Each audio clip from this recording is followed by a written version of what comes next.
Audio mode is connected.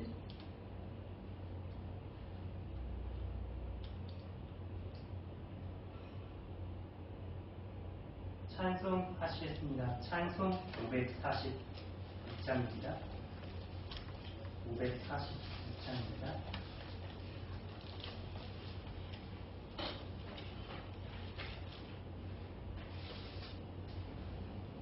찬송하시겠습니다.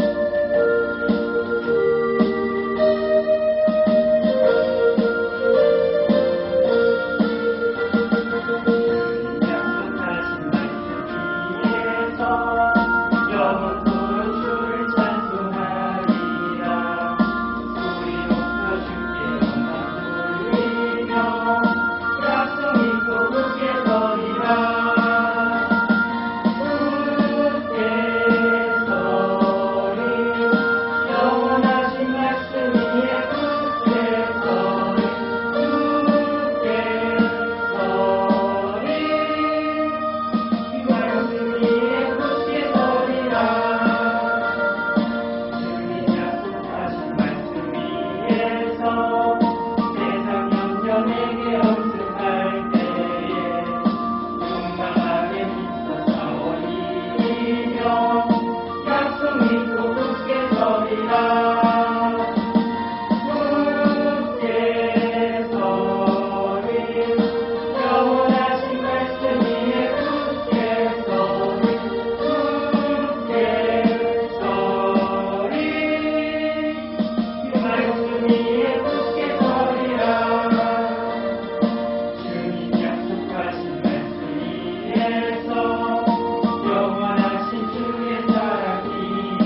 342장입니다. 342장입니다.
찬송하시겠습니다. 찬송 288장입니다. 288장입니다. 내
찬송 144장입니다. 144장입니다.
교독하시겠습니다. 교독문 43번입니다. 교독문 43번입니다.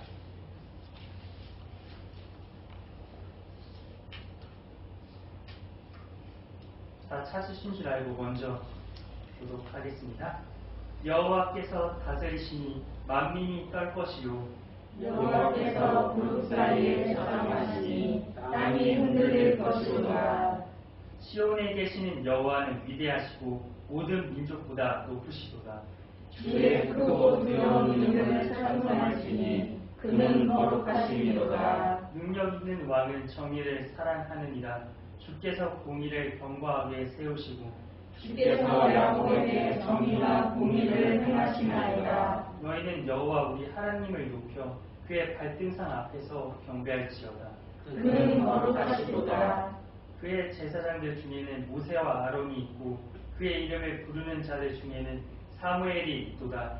그들이 여호와께 간구하매 응답하셨도다. 여호와께서 구름 기둥 가운데서 그들에게 말씀하시니 그들은 그가 그들에게 주신 증거와 율례를 지켰도다.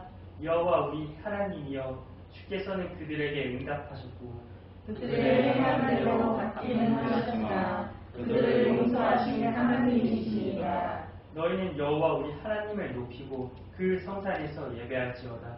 다 같이 하겠습니다. 여호와 우리 하나님은 거룩하신 이로다. 아멘. 기도하시겠습니다. 영광 받으신 합당하신 주님, 하나님의 은혜 속에서 살아온 저희들이 이 시간도 하나님을 간절히 사모하는 심령으로 예배하오니 찬송과 영광을 받아주옵소서. 주님, 저희를 불쌍히 여기시고 용서해 주옵소서. 이 세상 삶에 취하며 살면서 하나님의 자녀답지 못한 생각과 말과 행실을 서슴없이 행하였사오며 주님의 말씀을 따라 살기보다는 세상 것들에 더 관심을 가지며 그것들을 하나라도 더 채우려고 노력하였음을 고백하옵나이다. 바라옵길 이 시간 저희 어두워진 눈을 밝혀주시사 신령한 것을 보게 하시고 마비된 양심을 고쳐주시사 깨끗하고 정결하게 하시며 진실치 못한 마음을 바로잡아 주시고 하나님 앞에서 정직하게 살게 하여 주옵소서. 저희가 죄의 유혹 앞에서 타협하거나 지지 말고 지하 싸우게 하시고 말씀의 능력 안에서 승리하게 하여 주옵소서. 그리하여 시냇가에 심은 나무가 시절을 따라 과실을 맺으며 그 잎사귀가 마르지 아니함같이 주님을 의지하는 저희들의 삶이 주님께서 채워주시는 은혜로 만족함을 얻는 복된 삶이 되게 인도하여 주옵소서. 오늘도 저희가 드린 이 예배가 온 마음과 뜻과 힘을 다하여 드리는 예배가 되게 하여 주옵소서. 우리 모두에게 성령으로 기름 부어주사 참된 예배자로 하나님 앞에 세워 주옵소서. 예배 시종을 성령 하나님께 의탁하옵고 거룩하신 예수님 이름으로 기도드렸습니다. 아멘. 오늘 보실 말씀은 사무엘하 24장 10절에서 17절 말씀입니다. 사무엘하 24장 10절에서 17절 말씀입니다. 구약 성경 506쪽입니다.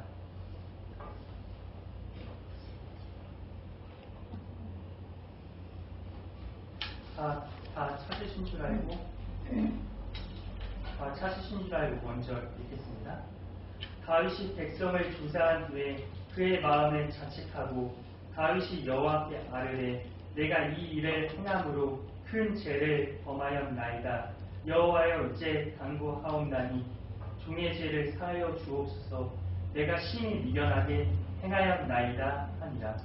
다윗이 아침에 일어날 때 여호와의 말씀이 다윗의 선지자된 선지자 가드에게 임하여 이르시되 가서 다윗에게 말하기를 여호와께서 이와 같이 말씀하시기를 내가 내게 세 가지를 보이노니 너를 위하여 너는 그 중에서 하나를 택하라.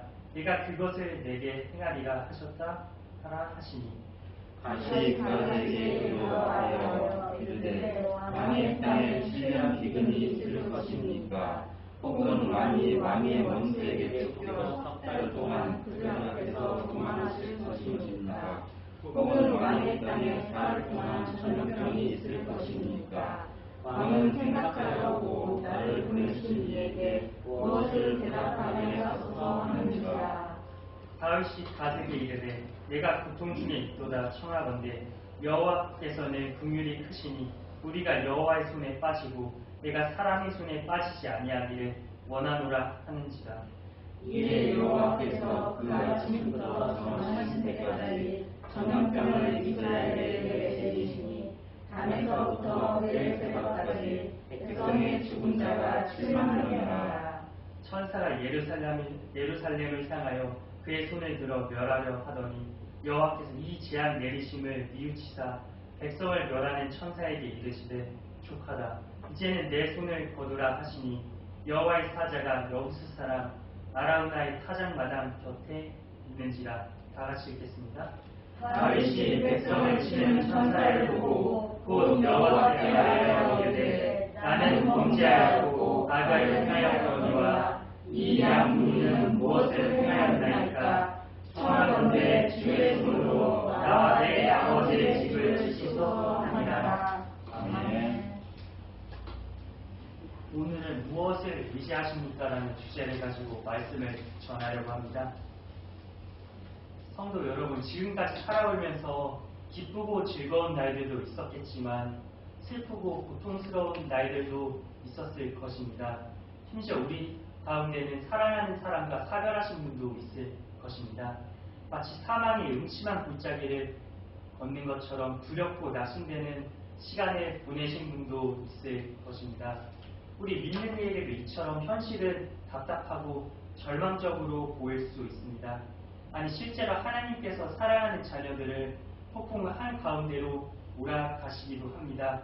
우리 인생에 지체만한 큰 풍랑이 찾아오는 것을 허락하시기도 합니다. 우리는 그 영문도 모른 채 욕처럼 몸부림치며 하나님을 찾을 것입니다. 그러다가 문득 깨닫습니다. 아, 그동안 내 스스로 말하기를 평안하다 평안하다 하였는데 그것이 유리그룹처럼 얼마나 깨지기 쉬운 거짓된 평화였는지를 알면서 화들짝 놀랍니다. 어쩌면 이런 시련을 통해서 하나님께서는 우리의 안일함과 나태함을 확 뒤집어주셨을지도 모릅니다. 그래서 정신이 바짝 들도록 몰아가십니다. 이런 위기가 언제 찾아옵니까? 평안한 날이 지속되자 우리 자신도 모르는 사이에 차츰차츰 안일함과 나태함에 뒤들여져 점점 영혼이 혼탁해지고 혼미해지고 영적 깊은 잠에 빠지게 될 때입니다. 바로 그때 하나님께서 우리 인생 한 복판에 뛰어드셔서 우리 주의를 환기시켜 주십니다. 그래서 다시금 하나님을 바라보게 하십니다. 하나님만이 나의 유일한 반석이시오 나의 피난처심을 상기시키십니다. 그리고 하나님만이 우리에게 행복과 안녕을 책임져 주실 분임을 깨닫게 해주십니다. 이 다윗의 말년에는 다시 한번 위기가 찾아왔습니다. 그는 일생 동안 하나님을 사랑하고 신뢰했습니다. 바세바 사건 외에는 범죄하지 않았습니다. 그래서 하나님의 마음에 합한 자라는 칭찬을 받았습니다. 그런 다윗도 우리와 똑같은 사람인지라 차츰차츰 안일함에 빠지게 되었습니다. 하나님을 의지하는 믿음이 살짝 옅어지게 되고 그 자리에 자신이 가진 힘을 의지하라는 경향을 보입니다. 그래서 인구조사를 명령합니다. 인구조사는 대체적으로 두 가지 목적 때문에 실행합니다. 세금을 매기려는 것이 첫째요. 둘째는 군대에 동원할 수 있는 수요를 파악하라는 것이 목적입니다. 인구조사는 그때나 지금이나 국가, 정부나 다 똑같이 하는 흔한 일입니다. 또 구약 성경에 보면 하나님의 명령에 따라서 인구조사를 하는 일이 분명 있었습니다. 가령 민수기에서는 이스라엘 민족이 광야 생활 40년 동안 두 차례나 실시하였습니다. 첫 번째는 광야 생활 시작할 때였고 두 번째는 광야 생활을 마치고 가나안 땅에 들어가기 직전이었습니다. 놀랍게도 이 통계 숫자에는 별 차이가 없었습니다. 싸움에 나갈 수 있는 장정이 60만 3,550명이었고 나중은 60만 1,730명이었습니다. 즉 전체 200만 명이나 되는 이스라엘 백성이 마실 물도 먹을 식량도 없는 광야에서 40년 동안 생존하고 나왔는데도 불과 2,000여 명밖에 차이가 나지 않았을 뿐입니다. 인구조사에서 이 수요를 민수기에 기록하신 이유는 우리 신앙인들이 하나님을 의지하는 믿음으로 산다는 진리를 생생하게 증거하기 위함입니다. 신명기 8장 3절에서는 이렇게 말합니다. 너를 낮추시며 너로 줄이게 하시며 또 너도 알지 못하며 내 열조도 알지 못하던 만나를 내게 먹이신 것은 사람이 떡으로만 사는 것이 아니요 여호와 입에서 나오는 모든 말씀으로 사는 줄을 너로 알게 하려 하심이니라. 그런데 이번 경우에는 다윗의 그 동기가 올바르지 못했습니다. 하나님 의지하는 대신에 군인 숫자를 세워서 군대를 의존하려고 하였습니다. 자기가 가진 힘을 가늠해 보려고 하였습니다. 불신앙적인 동기가 문제였던 것입니다.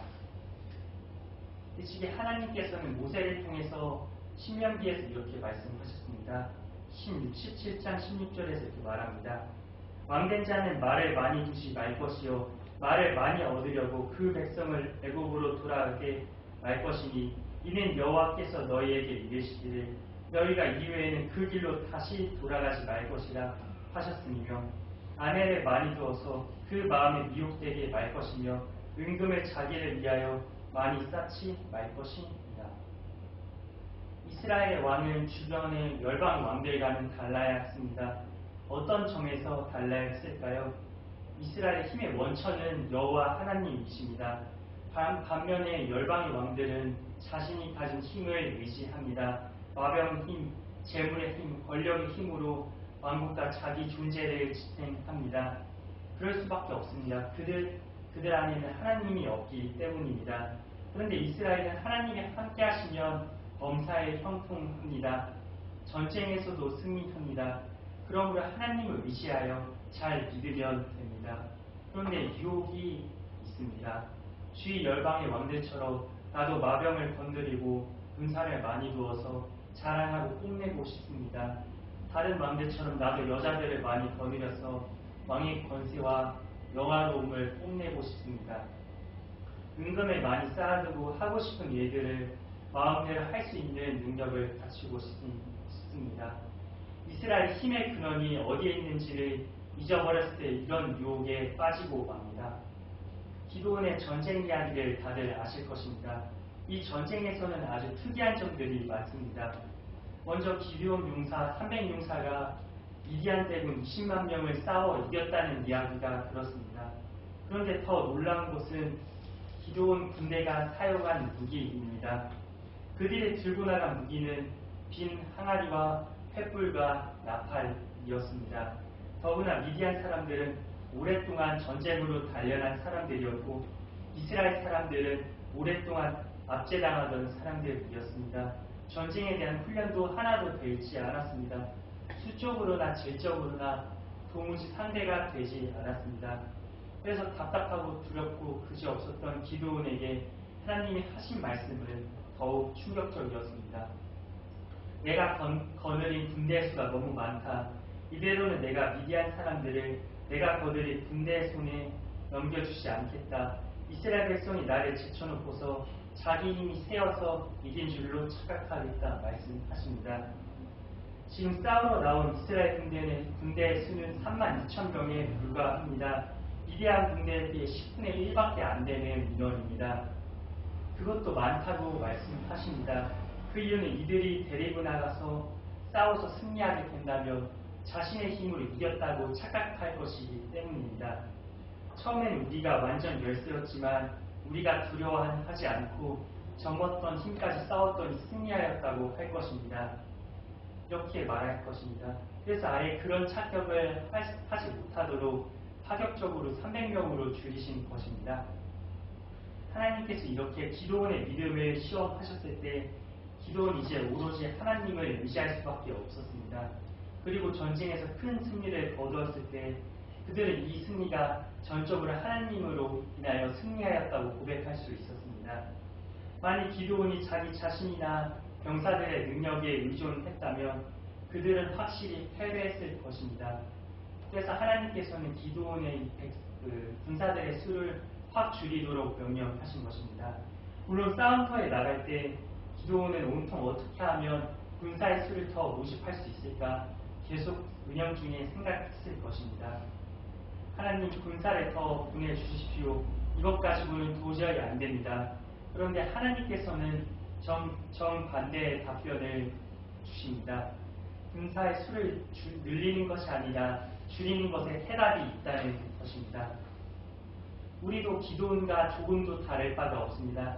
재물을 많이 쌓아둬야 안심이 될 것 같습니다. 실력을 많이 갖추면 자신감이 생길 것 같습니다. 자식이 성공하면 든든할 것 같습니다.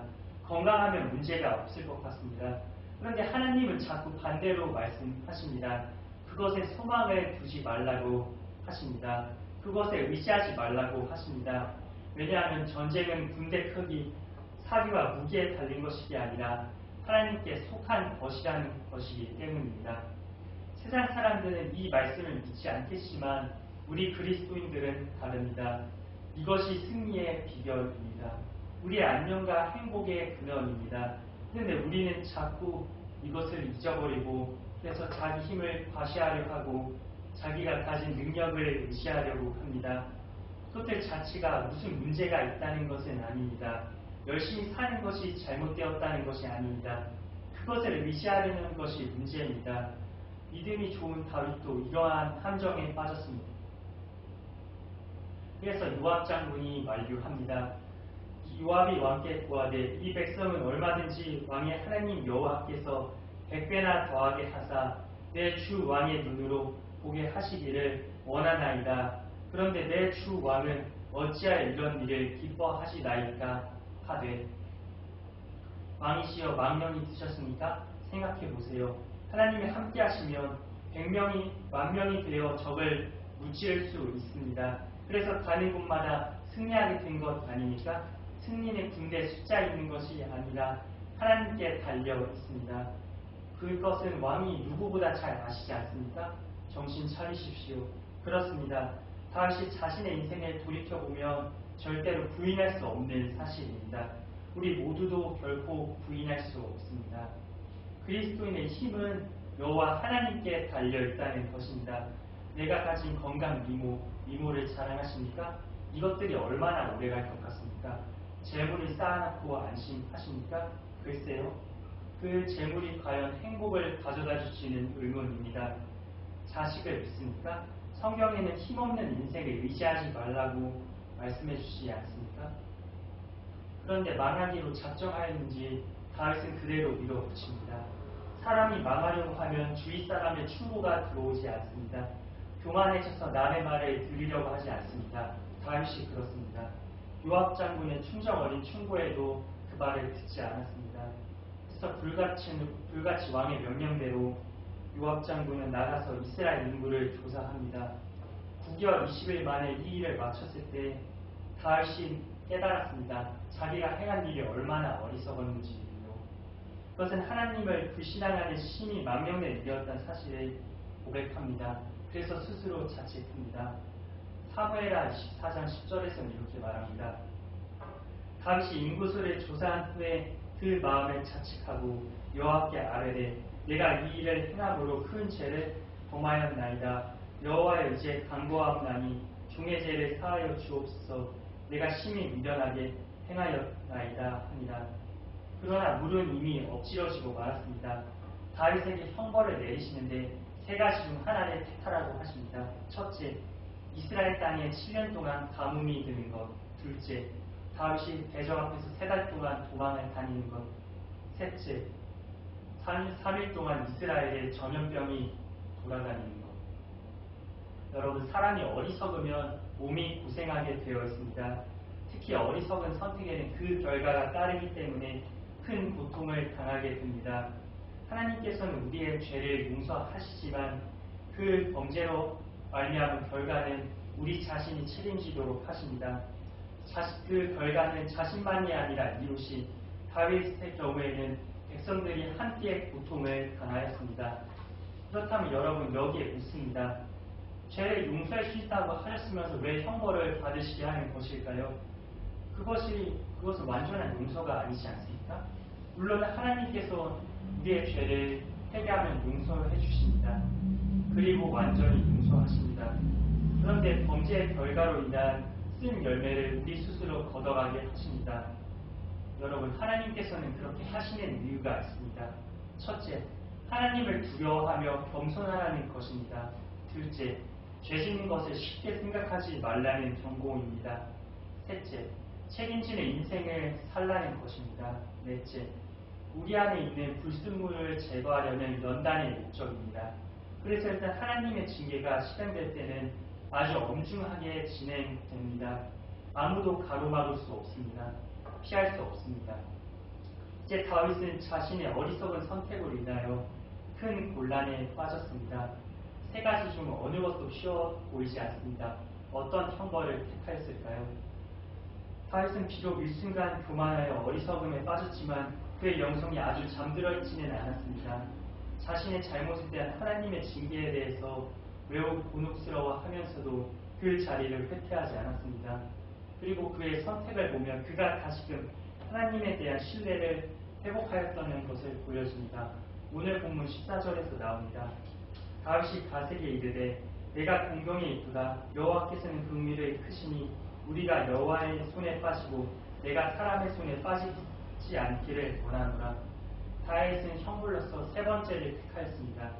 어쩌면 첫 번째, 두 번째보다 이것이 더 무서운 재앙일 수도 있습니다. 그래서 다윗은 사람의 손에 자신이 맡겨지는 것보다 하나님의 손에 맡겨지는 것을 원하였습니다. 하나님의 은혜로우심과 자비로우심을 믿었기 때문입니다. 드디어 무서운 형벌이 집행됩니다. 어쩌면 한순간에 700명이 죽고 이제 천사가 예루살렘을 향하여 치려고 할 때 하나님께서 그 손을 멈추게 하십니다. 그리고 각 선지자는 죄를 속하기 위해서 단에 쌓아 올려 속죄를 드리게 하십니다. 다윗은 명령에 순종하여 여부스 사람 아라우나의 타작 마당에서 여호와를 위하여 단을 쌓고 번제와 화목제를 드립니다. 이것은 사무엘하 24장 25절에서 자세히 나옵니다. 그곳에서 여호와를 위하여 단을 쌓고 번제와 화목제를 드렸더니 이에 여호와께서 그 땅을 위하여 기도를 들으심에 이스라엘에게 내리는 재앙이 그쳤더라. 여부스 사람 아라우나의 타작 마당은 어떤 장소일까요? 이로부터 1000년 여전 아브라함이 하나님의 명령을 받았습니다.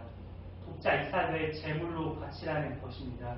아브라함이 하나님의 말씀에 순종하여 이삭을 바치려고 했을 때 하나님께서 수양을 미리 준비하셔서 이삭 대신 번제로 드리게 하셨습니다. 하나님께서 아브라함에게 지시하신 모리아산 바로 이삭을 번제로 바치려고 했던 곳이 바로 이곳입니다. 그리고 아라우나의 타작 마당에는 훗날 십자가가 세워진 갈보리 언덕이 됩니다. 이때로부터 1000년이 지나간 후에 하나님의 아들 예수 그리스도께서 우리를 위한 대속 제물이 되어 십자가에 매달려 죽으셨습니다. 바로 이곳이 아라우나의 타작 마당입니다. 구약에서는 아브라함이 독자 이삭 대신에 흠없고 점없는 수양을 준비하셔서 대신 번제로 드리게 하셨습니다. 그런데 신약에서는 하나님께서 우리를 대신하여 하나님의 독생자를 내어 주셨습니다.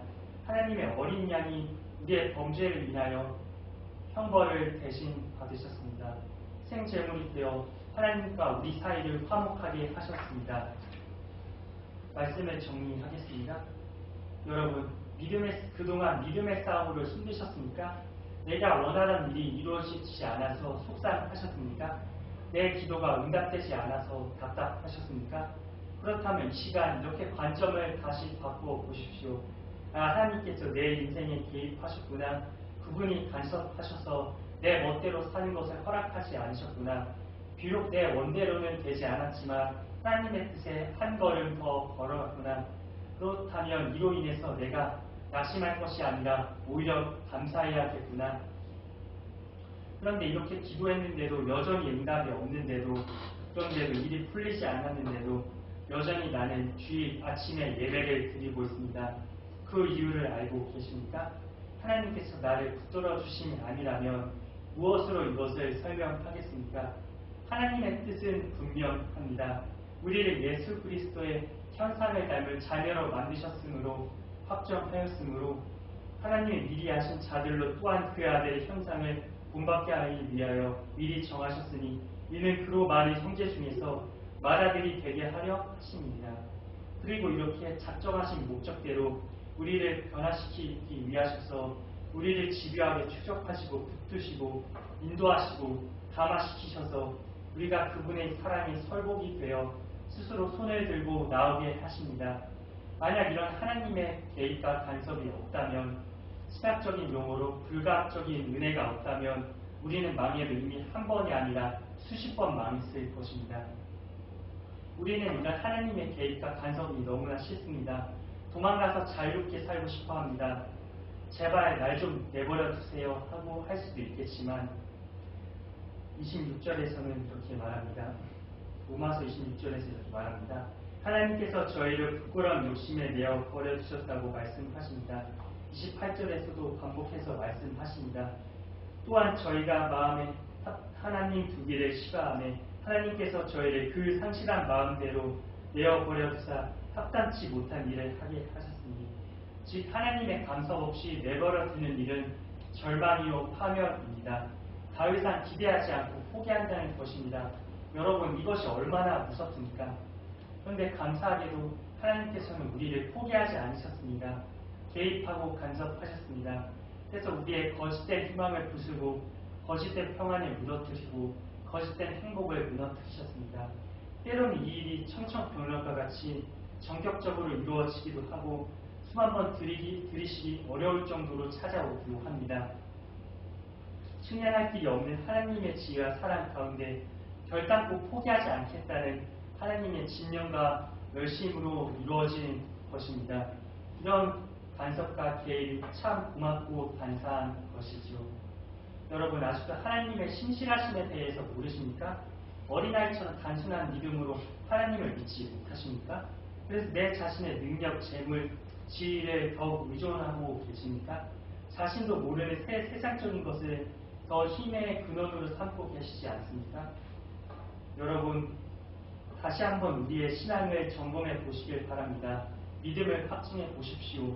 그러하면 더 잘 될 것입니다. 기도하시겠습니다. 주님, 오늘은 무엇을 의지하십니까? 라는 주제를 가지고 말씀을 나눴습니다. 주님, 저희는 하나님을 완전히 믿지 못하고 세상에 있는 것들을 믿으며 살아갑니다. 자신의 힘과 능력, 의지, 지위, 그리고 아들, 자식, 딸들을 믿으며 살아갑니다. 하지만 이 말씀에서는 주님이 틀렸다고 말씀해 주십니다. 이 기도원의 3명 용사들을 보면 하나님은 이렇게 기적을 불러주시는 하나님이십니다. 오직 여호와만을 신뢰하고 의지하는 것을 바라십니다. 세상 것들을 쫓는 것이 아니라 여호와 하나님만을 쫓아가시는 것을 원합니다. 주님이 지으신 형상대로 저희가 만들어져 가기를 주님이 원하십니다. 앞으로 저희가 살아가면서 세상을 많이 바라보겠지만 세상 것들을 의존하는 것이 아니라 오로지 주님만을 의지하게 하게 하여 주옵소서. 그리고 세상 속에서 시련이 온다고 하여도 주님을 원망하고 주님을 낙담하는 것이 아니라 이것이 나를 다듬는 주님의 과정이라고 생각하며 오히려 주님께 더 찬양하고 경배하며 기뻐 주님을 부르짖을 수 있도록 하여 주옵소서. 감사드리며 예수님 이름으로 기도드렸습니다. 아멘. 황금 찬송, 봉헌 찬송 하시겠습니다. 찬송 50장입니다. 찬송 50장입니다.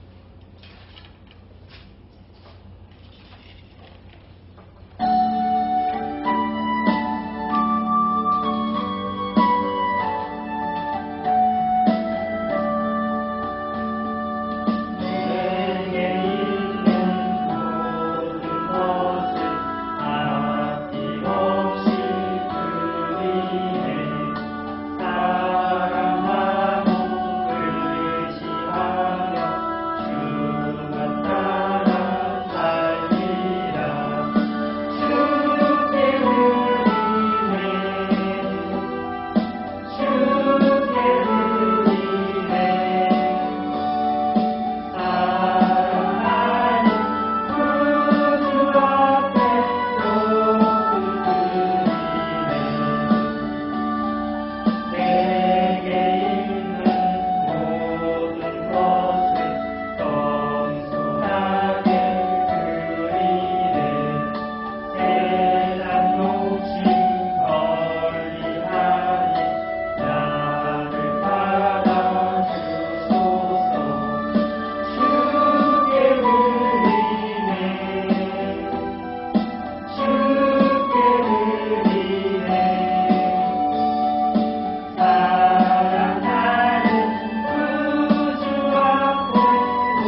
채워주시는 하나님 아버지 감사합니다.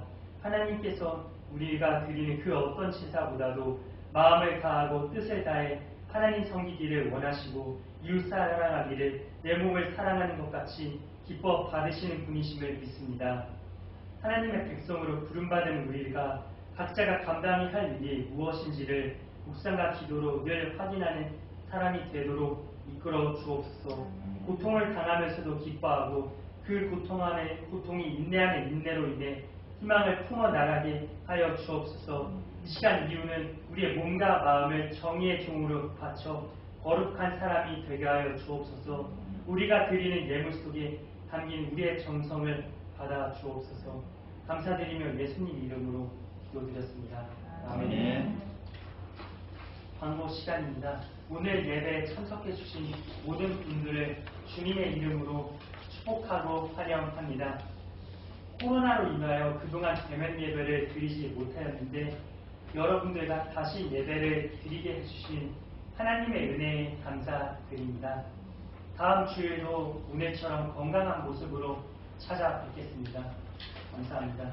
주기도문으로 예배 마치겠습니다.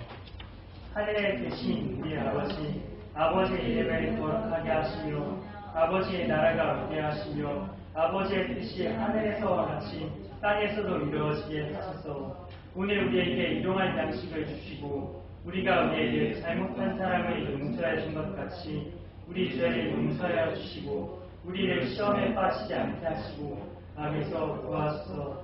나라와 권능과 영광이 영원히 아버지의 것입니다. 아멘. 시간으로 햇살교회 오전 예배 마치겠습니다. 감사합니다. 고맙습니다.